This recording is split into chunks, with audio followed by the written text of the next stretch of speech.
Bonjour classe. Aujourd'hui, nous parlons des vacances et du camping. Hey, attendez. Mon chien, elle a un crayon, vraiment. Sophie Ray, ce n'est pas la nourriture, c'est un crayon. Donne-moi le crayon. Merci. Okay, now if we look at our book, I want you to tourner à la page 436.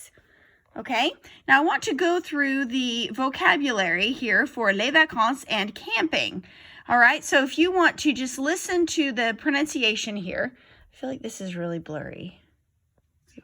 It's probably because my phone is dirty. Hang on. Okay, we're going to clean my phone. Ah, that did help. That's so sad. Okay, so if you look at the very top, où vas-tu aller pendant les vacances? Now, I want to stop there for a second because this is a really important phrase. I want to review with you the verb aller, okay? Now, if you think back to the verb aller, aller by itself means to go, okay? So if we're conjugating aller, we have je vais, I am going.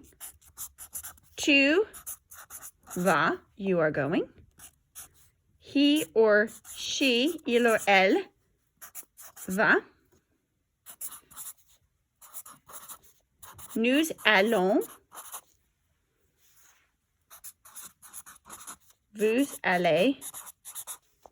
And il or elle vont. Okay, so this is present tense of to go. I'm going, you are going, he or she is going, right?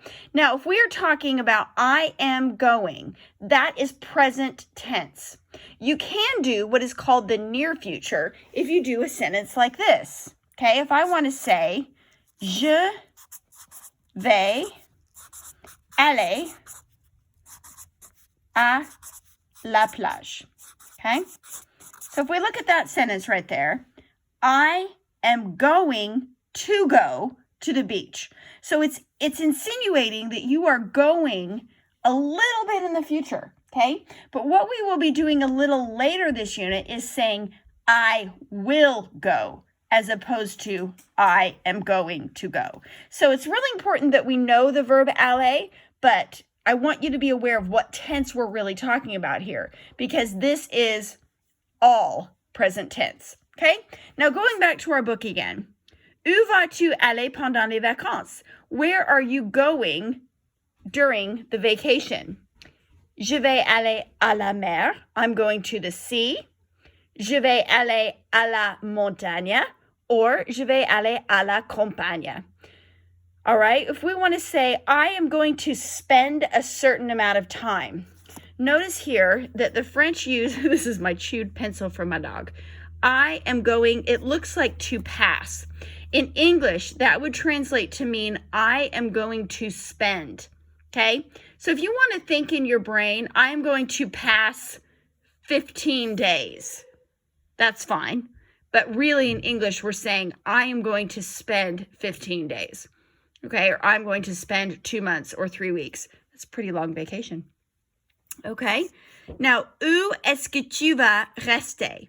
Now, the verb rester by itself means to stay, okay?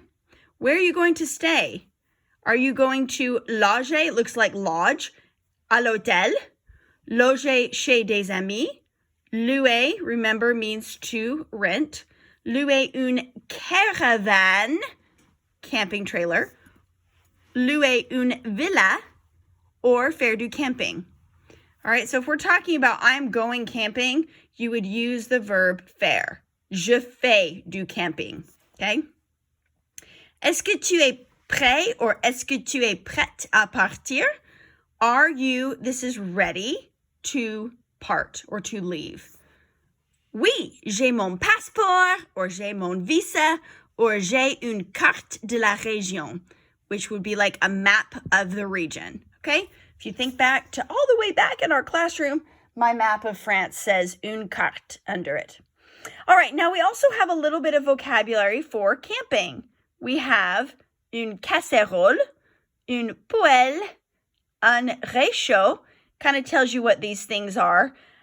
We've got the little camping stove. We've got the pot and a camping, a little like a frying pan. Sorry, the poêle is a frying pan.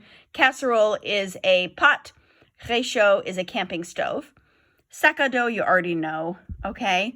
Now, some of these are pretty obvious. We've got une tente, just like it looks. Une couverture is a blanket. Une lampe de poche would be like a flashlight. Translated directly, that is a lamp of your pocket. A pocket lamp is a flashlight. Un sac de couchage.